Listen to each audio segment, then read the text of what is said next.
فقال يا جبريل ما بال القرض أفضل من الصدقة قال لأن السائل يسأل وعنده شيء والمستقرض لا يستقرض إلا من حاجة. Tuh ya.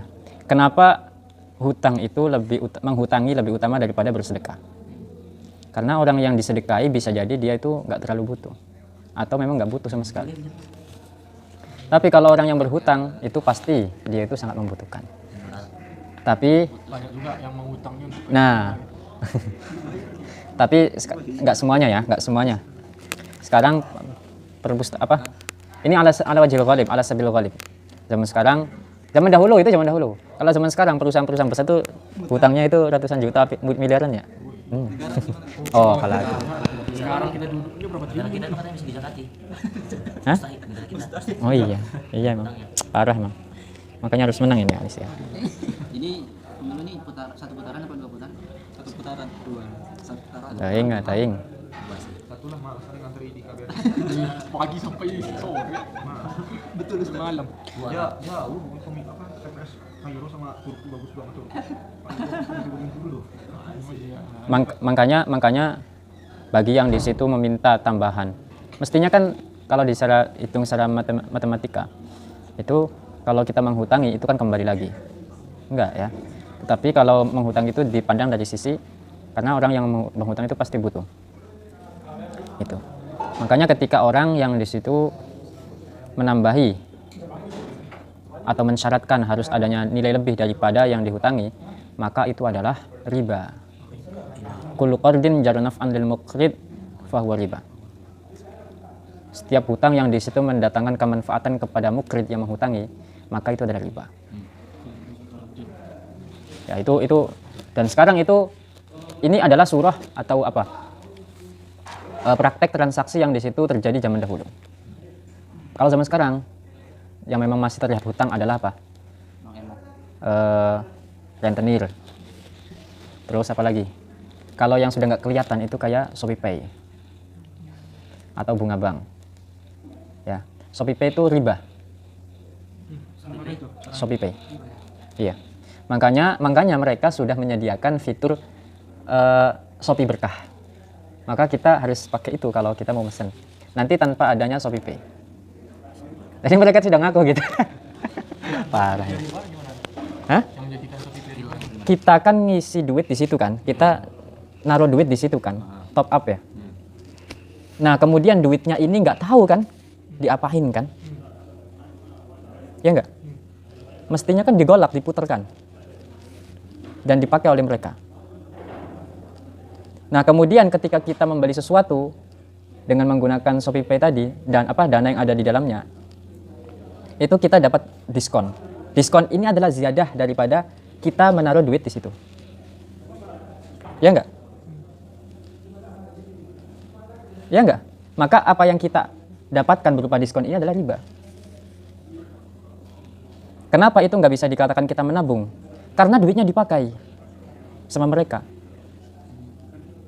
Andaikan duitnya itu utuh, apa adanya kita hanya sekedar naruh gitu.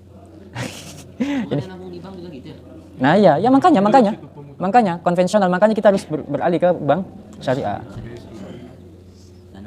Iya, syariah harus kita dukung. Dan semoga konvensional tamat ya. Makanya saya itu mendukung sekali bagi yang mau kuliah perbankan syariah itu. Kita harus perjuangkan bank syariah, bank konvensional itu. Hah? Sama sekali nggak ada bunganya syariah. Cuma nanti bentuk bukan akadnya berbeda. Akadnya berbeda. Sama-sama untung, sama-sama rugi. Akadnya berbeda. Ya. Enggak, kalau yang tadi yang masalah diskon, bedanya sama diskon yang diskon gimana? Diskon yang diskon memang. Kalau diskon asli tanpa adanya kita naruh duit di situ. Jadi kan coba atas nama diskonnya itu karena kita menggunakan fitur ShopeePay. Iya. Coba andaikan memang nggak ada dan kita ya udah kita bayar dengan cara yang di situ tunai tanpa adanya naruh duit di situ dulu. Maka kita nggak ada masalah. Kalau syarat lain kan ada juga diskon kalau kita mengikuti toko itu. Beda. Nggak ada masalah kalau itu. Itu syarat juga kan? Nggak semua syarat. Ini berarti konteksnya kalau riba berarti ada yang di situ nilai lebih. Nilai lebih yang di situ menguntungkan kepada si penghutang, si pemberi hutang. Kalau mengikuti ya enggak. Ya itu sama saja misalkan. Kalau misalkan saya jualan sesuatu kemudian pelanggan saya murahin. atau membelinya banyak, yaitu kebaikan dari saya. Karena sudah dekat dengan saya maka tak kasih lebih banyak, atau membelinya banyak maka tak kasih itu. Atau karena dijual lagi maka itu sudah nggak ada unsur hutang piutang. Sama aja nggak? Apanya? Shopify kan juga berarti karena kamu sudah bergabung dengan saya, menggunakan fitur saya. Adakah dana yang masuk ketika misalkan saya sudah akrab dengan Syawal, karena Syawal tiap hari ngambil barang dari saya? Adakah dana yang masuk kepada saya yang lebih? Nggak ada kan? Nggak ada, sama aja. Tapi kalau ini beda. Kita intinya memberikan duit kepada mereka dan mereka memakai, itu hutang. Jadi itu ilat daripada riba itu kan dua. Pertama nakdiyah dan yang kedua tokmiyah. Bukan tokmiyah Mesir, bukan.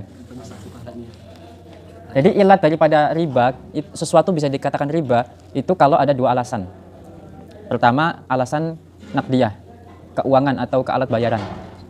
Misalkan ziyadah atau di situ takjil atau adamul iqbad fil hal, tidak serah terima.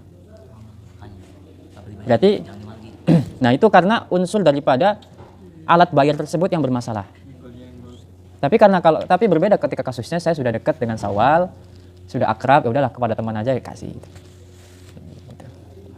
Jadi gitu ya, nakdiyah dan tokmiyah. Terus فصار إذا هو بأنهار من لبن لم يتغير طعمه وأنهار من خمر لذة للشاربين وأنهار من عسل مصفى فإذا فيها قباب اللؤلؤ nanti saya kirim ya fitur-fitur berkah Shopee itu. Ada semua. Tapi kalau antum lihat langsung sebenarnya tahu ada nanti. Ada. Install baru berarti, harus install baru. Terus. وإذا فيها قباب اللؤلؤ Dah, sekarang itu syubhat di mana-mana semuanya. Syubhat semua.